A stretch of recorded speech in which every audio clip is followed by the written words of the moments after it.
1:47. Sin testigos, sin móvil, sin GPS, pero algo dentro del pecho de esta mujer de 84 años registraba cada segundo de aquella noche. Su propio corazón latiendo cada vez más rápido, de forma irregular, justo antes de que los datos se silenciaran para siempre.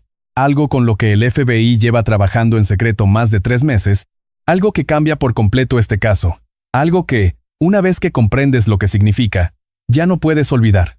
El implante de Nancy Guthrie lo registró todo, le puso fecha y lo guardó. Y cuando el FBI descodificó por fin esos datos para ver la imagen completa, no la superficial, el resultado fue perturbador, no por lo que ignoran, sino por lo que saben. Sigue conmigo, porque al final de este trayecto, comprenderás qué le ocurrió a Nancy Guthrie de la 1:47 a las 2:28 de la madrugada del 1 de febrero de 2026.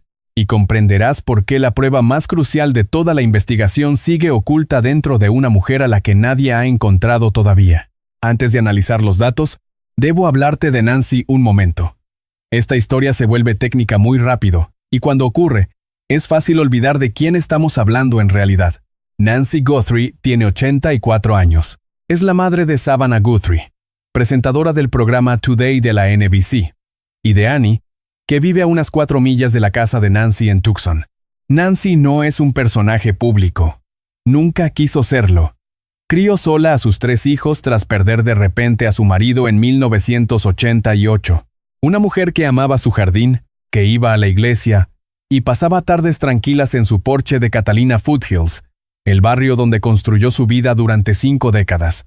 Llevaba un marcapasos, un pequeño dispositivo cardíaco implantado que le ayudaba a regular el ritmo del corazón. Cenó con Annie la noche del 31 de enero.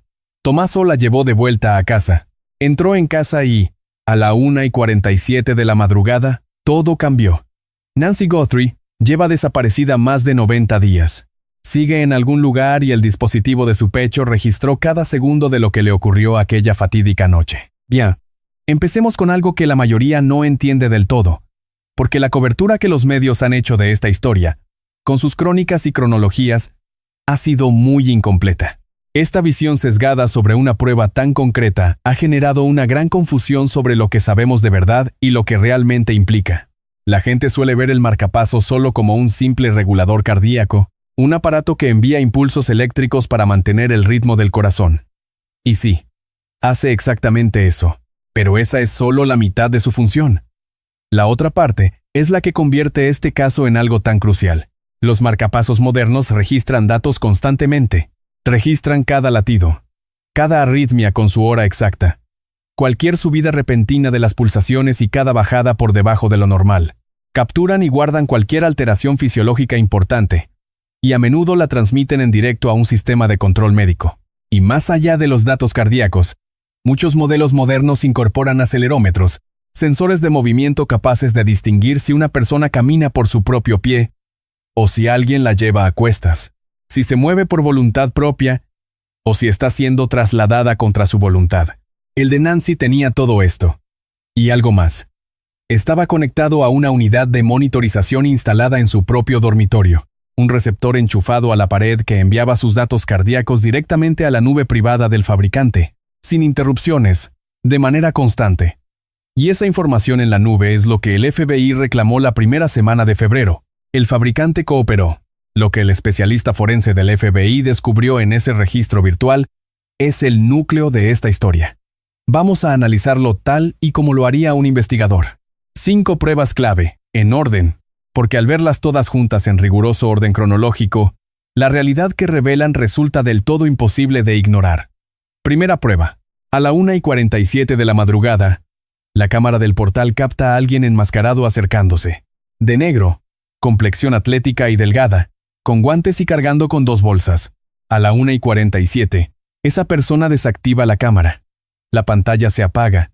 Es el último registro visual externo de la casa aquella noche. Segunda prueba. En el mismo instante en que la cámara se apaga, a la 1:47, el marcapasos registra una subida brutal del pulso. Detengámonos un segundo aquí, porque esto no es un detalle menor. No fue un incremento gradual, ni el lento despertar de quien se levanta de la cama. Esto fue agudo, repentino. Los cardiólogos forenses que han analizado este tipo de patrón cardíaco coinciden siempre en su descripción. Es la respuesta fisiológica de una persona consciente que sufre un terror repentino y extremo. El pico en el pulso de Nancy a la 1:47 y el apagón de la cámara no son casualidad. Son el mismo instante. El propio corazón de Nancy confirmó lo que la cámara grabó en sus últimos segundos. Algo ocurrió en ese instante. Algo que la aterrorizó. Y su cuerpo lo registró con una precisión que ningún testigo humano podría igualar jamás. Punto de prueba 3. Esta es la secuencia completa que revelan la copia de seguridad de la cámara y el marcapasos al cruzarse en la investigación. 1:46:58 segundos, el sensor frontal detecta movimiento. 1:47:2 segundos, la cámara empieza a grabar. 1:47:15 segundos, aparece un desconocido. 1:47:18, el marcapasos registra una crisis cardíaca. Pulso disparado, ritmo irregular. 1:47:50, el sospechoso sale de plano. La cámara se apaga. 2:28, el marcapasos deja de sincronizarse con el monitor de casa. Hablamos de 41 minutos. 41 minutos de absoluta oscuridad exterior, sin cámaras, sin teléfono, sin GPS. Pero el marcapasos lo registró todo, cada segundo. Punto de prueba 4. 2 bolsas, guantes, elementos propios de alguien muy bien preparado. No fue una intrusión espontánea. No fue un robo que se complicó. Alguien planificó esto. Alguien sabía lo que necesitaba. Alguien sabía exactamente qué iba a hacer al entrar en esa casa. Punto de prueba 5. Catalina Foothills. Calles residenciales silenciosas, casi sin tráfico nocturno, el típico vecindario donde entrar y salir a la 1:47 de la madrugada sin que nadie te vea. Así es el expediente. Ahora, adentrémonos en esos 41 minutos, porque aquí es donde todo se vuelve perturbador. Primera fase.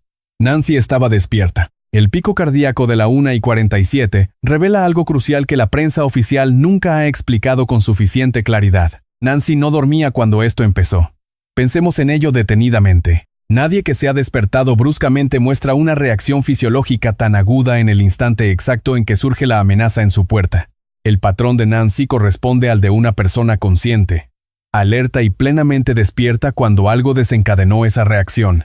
Su pulso se disparó de golpe justo cuando el asaltante enmascarado inutilizaba la cámara exterior.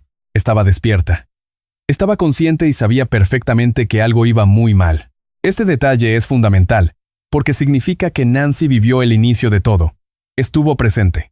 Su marcapasos registró esa presencia mediante una firma cardíaca imposible de falsificar, que nadie pudo alterar a posteriori ni de justificar como un error. Su propio corazón confirmó que estaba allí, consciente y aterrorizada. Segunda fase. Miedo sostenido. Aquí los datos se vuelven aún más inquietantes. El pico del pulso de la 1:47 no remite. Ante un sobresalto común, si escuchamos un ruido fuerte, o vemos algo imprevisto, las pulsaciones suben y luego regresan a su estado normal en pocos minutos. Eso es lo fisiológicamente normal. Pero no fue lo que ocurrió aquí. El pulso de Nancy siguió disparado. El ritmo muestra anomalías que la cardiología forense asocia con una angustia emocional extrema y prolongada. No una emergencia médica, sino puro peligro. Esse pulso elevado revela a los investigadores algo con absoluta claridad. Lo que causó el pico a la 1:47 no desapareció. Siguió allí. Persistió. El cuerpo de Nancy permaneció en un estado de pánico agudo durante un tiempo prolongado. No hablamos de una mujer que oyó un ruido, miró, y al no ver nada, se volvió a dormir. Se trata de una mujer frente a una amenaza real. Una amenaza que no se marchó. Tercera fase. La estaban trasladando. Entre 15 y 20 minutos después del inicio de ese intervalo, los datos vuelven a cambiar. Y este es el hallazgo que la policía ha tratado con la mayor cautela ante la opinión pública. El marcapasos de Nancy incluía un acelerómetro, un sensor que mide el movimiento físico y sus características específicas. Cuando una persona camina o se desplaza por sus propios medios, el acelerómetro registra un patrón específico, rítmico, voluntario y autodirigido. Cuando alguien es transportado, cuando otro mueve su cuerpo, el patrón cambia por completo. Es pasivo. El movimiento no es autogenerado. No procede de la persona que lleva el dispositivo en su pecho. Los datos del acelerómetro en esta fase de 41 minutos revelan movimiento pasivo. No es Nancy caminando por su casa ni moviéndose por sí misma. Es Nancy siendo transportada, llevada en brazos, movida por otra persona, y la duración y el carácter de ese desplazamiento, su propio ritmo, su naturaleza sostenida y continua, encajan perfectamente con un escenario muy específico: ser metida en un vehículo y alejada de allí. Me detengo aquí. Tienen que entender lo que significa. El acelerómetro en el pecho de Nancy Guthrie registró el instante en que la metieron en un vehículo, sin cámaras ni testigos. El dispositivo implantado en su propio cuerpo capturó el momento de su rapto. Esos datos están ahora mismo en un archivo de pruebas del FBI. Fase 4. El hallazgo más perturbador de todo el caso. En los últimos 10 a 15 minutos antes de apagarse a las 2:28, los datos muestran algo que el equipo forense cardíaco del FBI califica como el hallazgo clínico más importante de todo el análisis. El ritmo cardíaco, elevado casi toda esa ventana de 41 minutos, empieza a cambiar de forma muy concreta. La variación natural entre latidos de un corazón consciente, la variabilidad de la frecuencia cardíaca, como la llaman los cardiólogos, cae drásticamente. La baja variabilidad del ritmo cardíaco en este contexto tiene un significado clínico muy preciso. Es el patrón del corazón cuando se suprime la influencia reguladora normal del sistema nervioso central sobre la función cardíaca. Cuando se altera la conciencia, cuando a alguien se le administra una sustancia que nubla sus sentidos. El término clínico para lo que revela el marcapasos en esos minutos finales es sedación farmacológica. Una alteración de la conciencia por fármacos. Alguien sedó a Nancy Guthrie. Tal vez inyectado, tal vez administrado por inhalación. Pero le dieron algo a esta mujer de 84 años justo antes de perderse la conexión con el monitor de su mesilla de noche. Y ese hallazgo, ese único dato, cambia por completo el perfil del responsable de esto. Nadie lleva encima sedantes médicos por casualidad. Se planea conseguirlos. Se adquieren y se llevan con una intención deliberada y muy clara. Este hallazgo revela a los investigadores 3 datos cruciales para la investigación. Primero, esto fue premeditado. No fue un crimen de oportunidad ni un asalto que se complicó. Alguien planificó esto al detalle para conseguir una sustancia controlada, llevarla hasta una casa en las colinas de Catalina y aplicarla bajo presión en un vehículo a mitad de la noche. Semejante nivel de planificación operativa no ocurre sin mucho tiempo, recursos y una clara intención. Segundo, quien lo hizo tenía acceso. Los sedantes médicos de acción tan rápida no se venden en farmacias normales. Requieren un rastro de adquisición muy claro. Recetas previas, un vínculo hospitalario o clínico, o un contacto en el mercado negro que también deje huella. En cualquier caso, hay un rastro y el FBI lo sigue. Tercero, el FBI sabe perfectamente qué sustancia debe buscar. El rastro cardíaco específico del patrón de sedación visible en los datos reduce la lista de posibles sustancias utilizadas. Reducir la sustancia limita también la lista de personas con capacidad para conseguirla. En acotar ese círculo acerca notablemente a los investigadores a un nombre concreto. Ahora, aclaremos algo que se ha informado mal y requiere precisión. A las 2:28 de la madrugada, se cortó la conexión entre el marcapasos de Nancy y su receptor doméstico, y durante semanas, varios medios publicaron que su marcapasos o su corazón se habían parado a las 2:28. Pero no fue así. Solo se detuvo la sincronización. Se rompió el enlace inalámbrico por Bluetooth entre el implante y la base de su dormitorio. Lo más probable, viendo el movimiento constante del acelerómetro, es que Nancy ya estuviera dentro de un vehículo alejado lo suficiente de su hogar como para perder la señal, o bien que alguien apagara directamente el receptor de la casa. En cualquier caso, el marcapasos nunca dejó de funcionar. El corazón de Nancy seguía latiendo. Los datos de las 2:28 muestran un órgano sedado pero activo. Ni paro cardíaco, ni muerte. Nancy Guthrie seguía viva a las 2:28 de la madrugada del 1 de febrero de 2026. Su marcapasos aún tiene entre 6 y 7 años de batería. Lleva funcionando sin parar desde la noche en que desapareció. Cada día, cada hora, cada minuto. La memoria interna del aparato guarda el registro fisiológico completo de lo que Nancy vivió desde las 2:28 del 1 de febrero. Cada instante de miedo, cada momento de calma. Toda la verdad de esos más de 90 días está guardada en un dispositivo como una caja de cerillas, dentro de una mujer de 84 años que merece volver a casa. La única forma de acceder a esos datos es encontrándola. Ahora déjenme hablarles de la búsqueda por Bluetooth. Un detalle de la investigación que casi nunca se explica del todo. El marcapasos de Nancy, Emite una señal Bluetooth de baja energía cada 2 o 3 minutos si está cerca de un receptor compatible o un equipo médico. El alcance de esa señal en condiciones ideales es de apenas 15 a 30 pies. Una distancia realmente corta. Para captar esa señal, los investigadores deben estar en la zona correcta y a esa misma y cortísima distancia de Nancy. Ese es el reto. Pero los datos del acelerómetro dieron a los investigadores una pista clave para trabajar. El patrón de movimiento del coche antes de que se cortara la sincronización a las 2:28 sugiere que, al perderse la conexión, Nancy llevaba viajando unos 15 o 20 minutos. 15 o 20 minutos conduciendo al sur de Tucson sitúan al vehículo a una distancia de entre 12 y 25 millas de su casa. Ese radio, de 12 a 25 millas en cualquier dirección desde las colinas de Catalina, se convirtió en la zona de búsqueda principal mediante Bluetooth. El FBI desplegó unos dispositivos llamados rastreadores de señal, herramientas que usan un amplificador y una antena direccional para detectar señales Bluetooth concretas y rastrear el identificador único de un dispositivo específico. En este caso, la dirección MAC única del marcapasos de Nancy. Ese rastreador iba montado en un helicóptero que sobrevolaba el corredor de búsqueda a baja altura y velocidad. Al superponer ese radio de 12 a 25 millas en un mapa, la carretera que va hacia el sur, hacia Río Rico y la frontera mexicana, queda justo dentro. Los investigadores saben que no es casualidad. Es un límite marcado por los propios datos que Nancy Guthrie lleva en el pecho. Ahora, hablemos directamente de las notas enviadas a TMZ, porque los datos del marcapasos desmontan por completo esas afirmaciones. El 6 de abril, tras 65 días de investigación, enviaron 2 notas a TMZ. La primera decía que Nancy estaba muerta.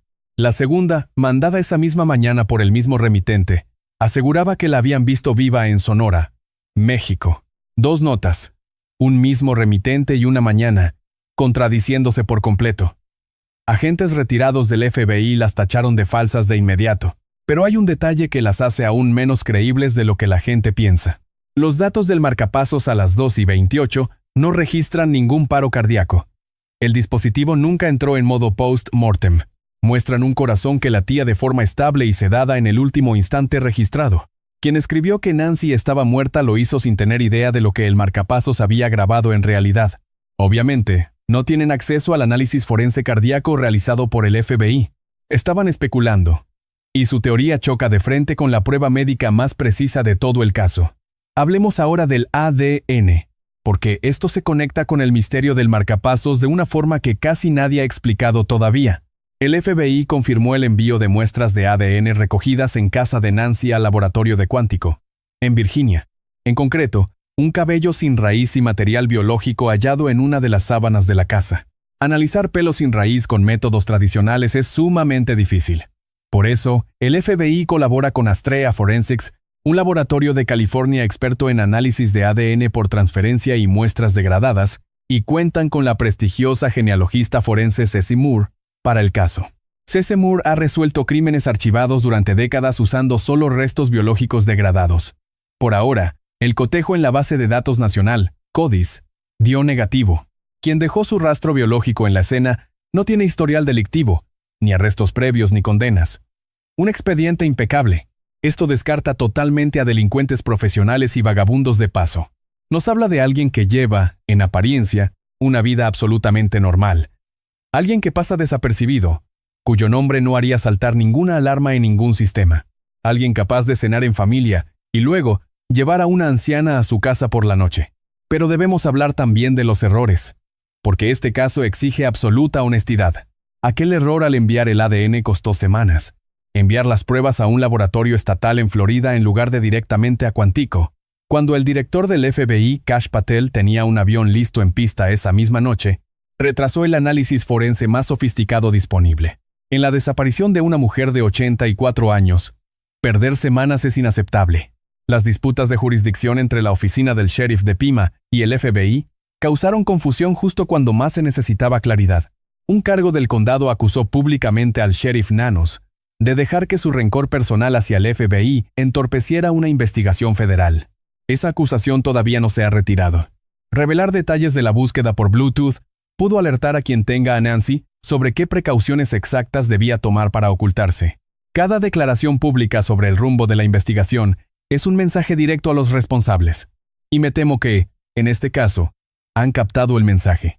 Por separado, cada error es comprensible. Juntos, dibujan el panorama de una investigación que debería haber avanzado mucho más rápido. Dejadme que os cuente cómo están las cosas ahora mismo. El ADN ya está en Quantico. C.C. Moore y Astrea Forensics lo analizan mediante genotipado probabilístico y genealogía genética forense. Esta tecnología nunca ha fallado cuando se aplica a muestras biológicas de calidad. Cuando encuentra algo, es definitivo. Sirve en un juicio y consigue condenas. Los rastreos de Bluetooth continúan en un radio de entre 12 y 25 millas al sur de Catalina. El rastro de compra del sedante identificado en el registro cardíaco del marcapasos es una vía clave de investigación. Cada sustancia descartada reduce la lista. Cada distribuidor descartado nos acerca más a la verdad. Y el cerebro de todo esto, la persona que consiguió los sedantes, la que tenía un coche esperando, la que conocía las cámaras, la que conocía el barrio y la vida de Nancy para ejecutar esta sofisticada operación, es el objetivo principal de toda la investigación federal. 3 de los criminólogos más prestigiosos del país, la doctora Ann Burgess, cuyo trabajo inspiró la serie de Netflix Mindhunter, el doctor Gary Brucato del Boston College y la doctora Casey Jordan, concluyeron lo mismo por separado. El hombre de la puerta no dirigía este secuestro. Era un peón, un mandado a primera línea de fuego, mientras el verdadero cerebro, el que salía ganando, alguien con vínculos estrechos con Nancy o su familia, alguien que diseñó cada paso, y los sedantes, permanecía en la sombra. Y si ese cerebro ya ha hecho desaparecer al cómplice para no dejar cabos sueltos y protegerse, entonces nos enfrentamos a alguien que ya planeó un asesinato como plan de fuga antes de empezar el secuestro. El director del FBI, Kash Patel, empleó la palabra criminal y aseguró que detendrán a los implicados si descubren cualquier indicio de conspiración. Y el FBI no utiliza estos términos a la ligera. Quiero terminar con un detalle al que le doy vueltas constantemente. El marcapasos de Nancy Guthrie sigue funcionando sin descanso desde su desaparición. Cada día, cada hora y cada maldito minuto. Ya no puede enviar esa información. La unidad receptora con la que se sincronizaba está en un dormitorio vacío en Tucson, Arizona. Pero su memoria interna guarda un diario fisiológico detallado de lo que Nancy sufrió desde las 2:28 del 1 de febrero. Cada instante de terror, cada pausa de calma, cada alteración y cada latido. La verdad de estos más de 90 días está en un aparato diminuto dentro de una madre que crió sola a sus hijos, que cuidaba su jardín, iba a la iglesia, cenó con su hija, y simplemente volvió a casa. Los datos del marcapasos dieron la cronología clave. Revelaron que estaba despierta, que sentía pánico, y que alguien se la llevó a la fuerza. Confirmaron que la sedaron y que su corazón aún latía a las 2:28 de la madrugada. El ADN que analiza Quantico podría desvelar su nombre. Y el resto de la historia posterior a ese último registro sigue oculta con ella. Solo podremos leerla si conseguimos encontrarla. Si tenéis algún dato sobre la desaparición de Nancy Guthrie, llamad al 520-351-4900 o avisad directamente al FBI. Ofrecen $1.200.000 de recompensa. Su corazón sigue latiendo y el aparato de su pecho mantiene la cuenta. Seguid con nosotros. Nos vemos muy pronto.